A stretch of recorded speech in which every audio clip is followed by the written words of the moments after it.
ورحمۃ اللہ وبرکاتہ۔ آج ہم حدیث لائیں صحیح بخاری کی 3753 کہ جب ایک عراقی نے احرام کی حالت میں مکھی کے مرنے کا مسئلہ پوچھا حضرت عبداللہ ابن عمر رضی اللہ تعالیٰ عنہ سے، تو انہوں نے کہا کہ ان عراقیوں نے، یعنی کہ عراق والے لوگوں کی طرف انہوں نے کہا کہ مکھی کے بارے میں سوال کرتے ہو، جبکہ یہی لوگ ہیں جو رسول اللہ صلی اللہ علیہ وسلم کے نواسے کو قتل کر چکے ہیں، جن کے بارے میں اللہ کے رسول صلی اللہ علیہ وسلم نے فرمایا کہ یہ دونوں دنیا میں میرے پھول ہیں، امام حسن اور امام حسین علیہ السلام۔ اللہ کے رسول صلی اللہ علیہ وسلم کی دنیا میں یہ دو پھول تھے،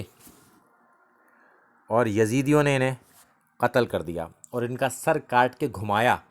اور اس میں انہوں نے چھڑیاں ماری عبید اللہ ابن زیاد نے، اور ناک میں چھڑی گھسیڑ دی۔ اللہ رحم کرے ہمارے حالوں پر کہ ناسبی ان لوگوں کا بھی دفاع کرتے ہیں۔ السلام علیکم ورحمۃ اللہ وبرکاتہ۔